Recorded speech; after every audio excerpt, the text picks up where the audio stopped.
Investors şirkəti sizi salamlayır. Forex bazarlarında avronun dolara nisbətən məzənnəsi keçən həftə 1 dolar 11 sentə kimi ucuzlaşdıqdan sonra yenidən 1 dolar 12 sentə kimi bahalaşır və qiymət bu səviyyənin üzərində möhkəmlənərsə 1 dolar 13 sentə kimi də bahalaşa bilər.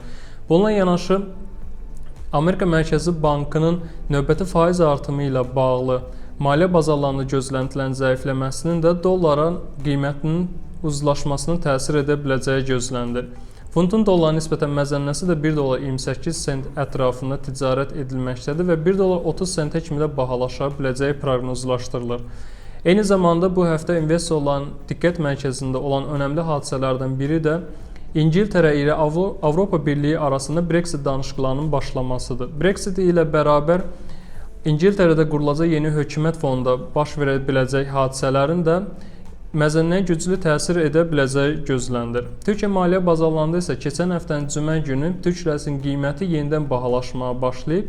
Türkiyədə iqtisadi inkişaf sürətinin artması Türk lirəsinin qiymətinə müsbət təsir edir və qiymətin 3 lirə 41 quruşa kimi də bahalaşa biləcəyi proqnozlaşdırılır. Əlavə məlumatlar üçün isə investors.az/analiz saytından istifadə edə bilərsiniz. Investors şirkəti sizə yatırımlarınıza uğurlar arzulayır.